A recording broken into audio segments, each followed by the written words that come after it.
Ladies and gentlemen, please welcome former Congresswoman, Lieutenant Colonel in the Army Reserves, and host of the Tulsi Gabbard Show, Tulsi Gabbard.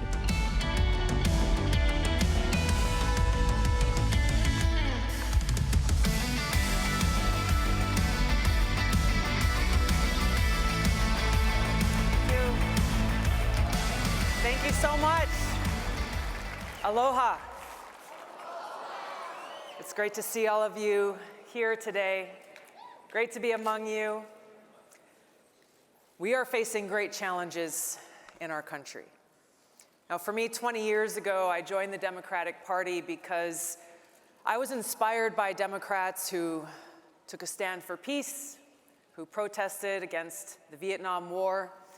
I was inspired by leaders in my home state of Hawaii who fought for plantation workers who were being abused and exploited by their wealthy landowners.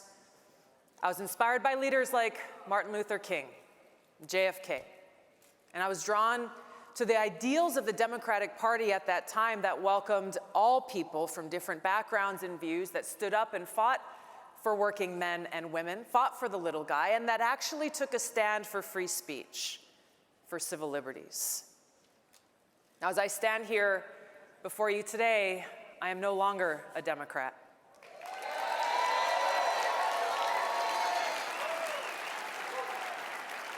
Because I could not in good conscience remain in a party that's under the complete control of an elitist cabal of warmongers led by the queen of warmongers herself, Hillary Clinton, and embodied by President Joe Biden today, leaders who are driven by cowardly wokeness. I love this country and have taken an oath twice to support and defend the Constitution of the United States against all enemies, foreign and domestic, both as a soldier who enlisted because of the terrorist attacks on 9/11, as well as a member of Congress, where I served for 8 years on the Armed Services and Foreign Affairs committees. Now, today's Democratic Party is actively working to undermine our God-given rights and freedoms enshrined in the Constitution. Fostering diversity of thought and freedom of expression is the foundation of any flourishing democracy. Democratic Party leaders disagree. They are led by fanatical ideologues. I think many of you have been exposed to them, who pose a threat to our democracy because they don't believe in freedom. They don't believe in freedom of speech or freedom of thought or freedom of religion. They don't believe in the right that every one of us has as Americans to express ourselves without fear of retribution or retaliation from our government. They demand purism to whatever their agenda is of the day, and they try to censor speech that they don't like, and they label it as, well, this is misinformation, disinformation, so-called hate speech or violent speech, and we have to censor this speech to protect you. I know this has happened to me, it's probably happened to a lot of you, but in doing so, they're undermining our civil liberties, and they're abusing their power by taking authorities in things like the Patriot Act and using secret FISA courts to illegally surveil Americans, working hand in glove with their partners in the corporate media and in big tech, actively working to silence and smear those of us who dare to challenge their authority. How can a political party that is opposed to freedom be trusted with our democracy? They can't, exactly. And we look at our Constitution, we recognize that our founders intentionally passed the Second Amendment right after the First. They recognized that every one of us has a right to defend ourselves and our loved ones, and that this right will serve as a check on the tyrannical government seeking to take away our God-given freedoms. There was a recent Supreme Court ruling that I felt stated very clearly and succinctly, quote, just as we do not need to seek a permit to stand on the street corner and exercise our right to free speech, we shouldn't have to seek permission for a law-abiding citizen to carry their firearm. We as a society We as a society don't get to pick and choose which of our rights in the Constitution are more worthy of protecting than another. Now, these words are powerful and relevant as they were when our founders included the Second Amendment in the Bill of Rights as they are today, because the Democratic Party's hatred of the Second Amendment and their increasing authoritarian instincts pose a serious threat to our freedoms and is exactly why our rights shall not be infringed.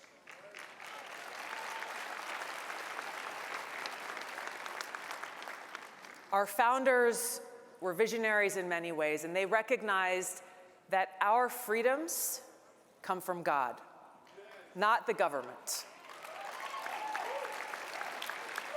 Now, unfortunately, the Democratic Party leaders reject this truth, and as a result are openly hostile towards people of faith and spirituality, actively trying to undermine our religious freedom and therefore the spiritual foundation of this country.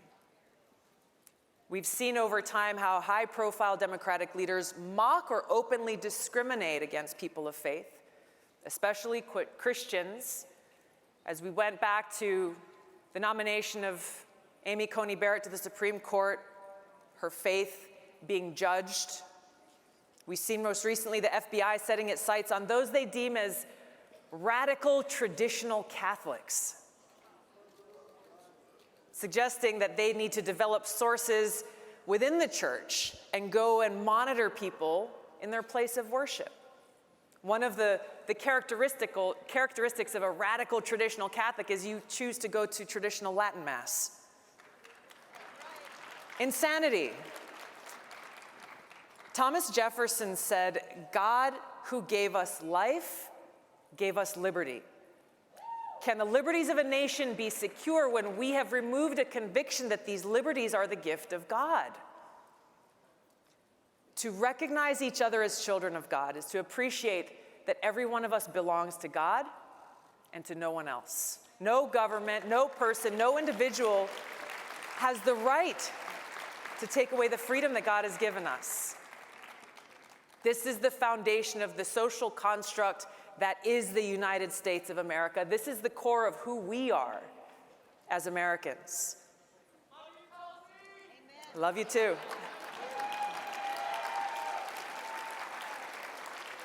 And we love and respect each other, recognizing that we are all children of God. We recognize that each of us has this intrinsic right within our own hearts to have a deeply personal relationship with God, and the freedom to express and practice that faith without fear of any state-sponsored reprisal or censorship or discrimination.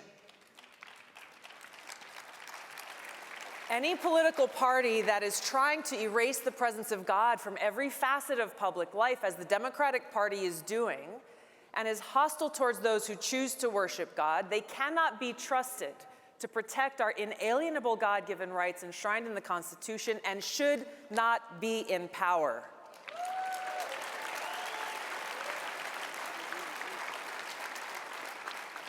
Unfortunately, we live in a country today where the Democratic Party, in their blind pursuit of power, reject this truth.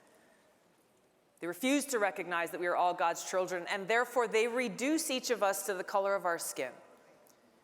They're using identity politics to tear us apart. They are fomenting anti-white racism and fanning the flames of divisiveness, all for their own political gain. And what's so disturbing about this is they are proud of it. This is not something happening behind the curtains. President Biden's press secretary, I think you probably saw the other day, she was there at the podium in the White House listing off proudly all of these statistics and quoting the quote-unquote diversity of the Biden administration, talking about gender and race and sexuality, but not talking about capabilities and accomplishments.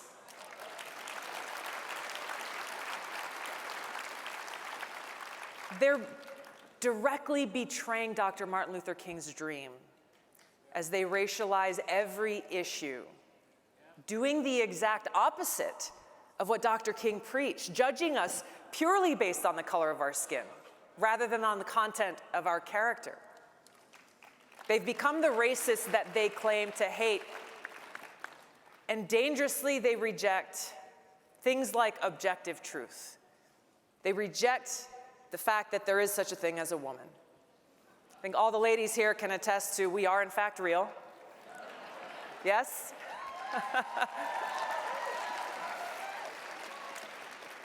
Now, I've seen and I've been and I served in Congress for 8 years, and I've listened to these speeches where they claim to be champions of women and equal rights and self-proclaimed feminists, but the reality is the Biden administration is spitting in the face of every one of us as women by rejecting the fact that we as women exist and are not just a construct of someone's mind.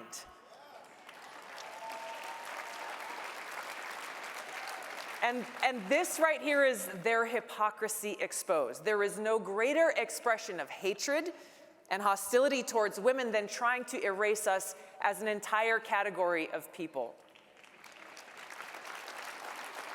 Even worse, they're going so far as to claim that it's sexual harassment to address someone by the wrong pronouns, trying to enforce compliance by regulating our speech and thought. The danger here is that when those in power deny the existence of objective truth, we take away all boundaries in our society, and the truth becomes whatever those in power say it is at any given time. Just to list a few examples of this insanity, they are trying to tell us pedophilia is normal because minor attracted persons should be respected and accepted, and allowing these people to go and teach our kids in school. It is sick. They support and promote the mutilation of children through the use of puberty blockers and chemical castration and irreversible surgeries, all in the name of so-called gender-affirming care. This is being actively promoted by cabinet members in the Biden administration and President Biden himself. And it's not just an idea. They are threatening to take children away from parents who refuse to comply and are actually standing up for the safety and well-being of their kids. They're normalizing infanticide by advocating for abortion on demand without exception, even up to and after birth. They believe that government is responsible for raising our kids, not our parents. Terry McAuliffe in Virginia saying, hey, you as parents don't get a say in your kids' education. These things go beyond simple differences in opinion or having different views on an issue, because the party that is in power in the White House right now is weaponizing the security state and federal agencies against political opponents and those of us who dare to challenge them, those who dare to speak truth and common sense in the face of their insane radical agenda. The strength of our democracy relies on our trust, we the people's trust in the rule of law, and by weaponizing these public institutions for their own benefit, Democratic leaders are undermining the rule of law and turning our democracy into a banana republic. Now, the list of examples of how they're doing this is too long. We don't have enough time to go through them today, but just to name a few, you remember Obama using the IRS to target conservative organizations. We have Biden's Department of Justice arresting peaceful pro-life protesters and sending them to prison. He's labeled supporters of President Trump as the most extremist group in our country and a threat to our democracy. They created the Domestic Terror Unit, the Department of Homeland Security, to go after parents for having the audacity to show up at their Board of Education and say, we don't want you teaching our kids about sexuality. We don't want you taking them to drag shows. We don't want you bringing sex toys to second graders in school. Of course, we had Chuck Schumer directly threatening Supreme Court justices with consequences if they dared to overturn Roe v. Wade. When the party in power doesn't believe in the rule of law, but they're the ones responsible for not only writing, but enforcing those laws, our democracy is doomed. There are a lot more examples I could give, but the most pressing and urgent existential threat of them all is that President Biden has pushed us, the American people and the world, to the precipice of nuclear war, waging a new Cold War, risking the start of World War III that can only result in destroying the world as we know it. Now, I love our country. I'm proud to serve and wear the uniform as a soldier in the Army Reserves.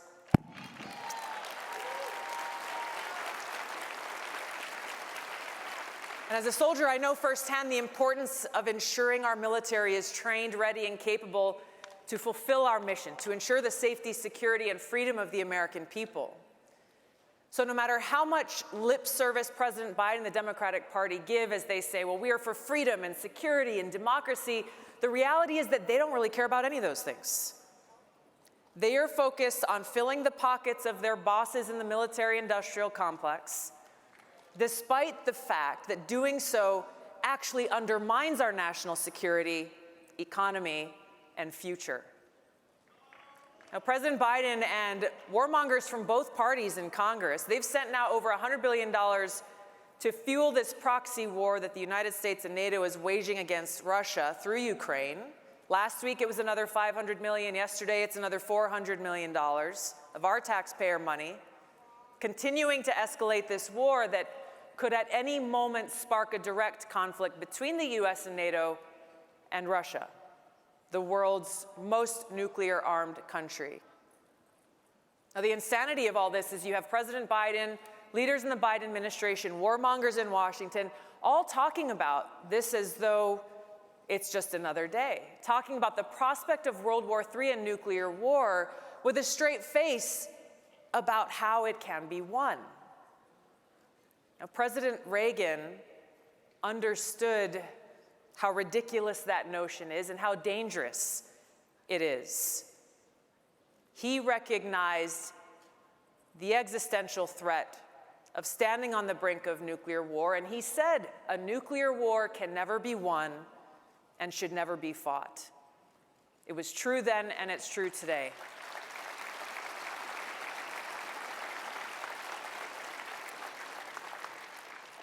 He exercised the courageous leadership necessary to walk us back from the brink of nuclear war then. We lack that courageous leadership today. The warmongering elite, they don't care. They don't care about the consequences of their policies and their decisions because, trust me, they've got the bunkers that they can go to protect themselves and their families where they can continue to wage these wars, even in the event of a nuclear attack, and they're completely fine with leaving the rest of us to perish because we have no shelter. We have no place to go. Now, I raised this issue when I ran for president in 2020, every day on the campaign and on the national debate stage, but the politicians and the media, they didn't care then and they don't care now. They ignored this because they don't care about us. The reality is, though, it doesn't need to be this way. Our future is in our hands. But we have no time to waste. To protect our children, to protect our loved ones, to protect this country that we love, we have to lift our voices and stand up to these cowardly warmongering positions in both parties and stop them from destroying us all.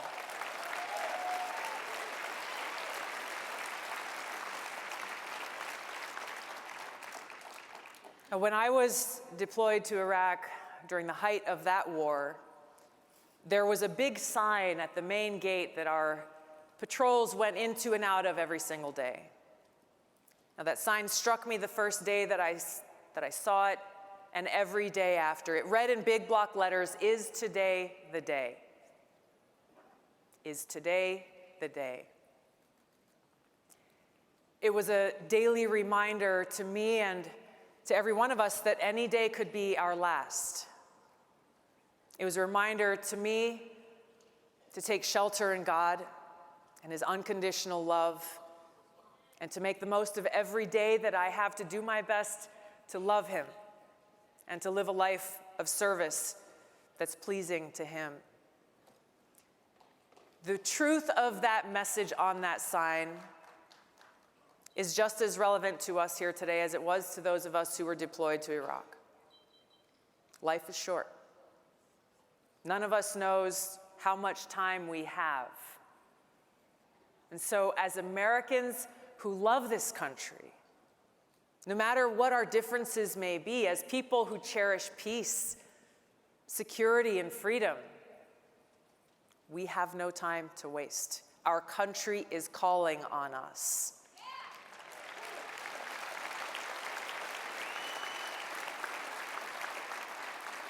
And motivated by love aloha, we must stand together.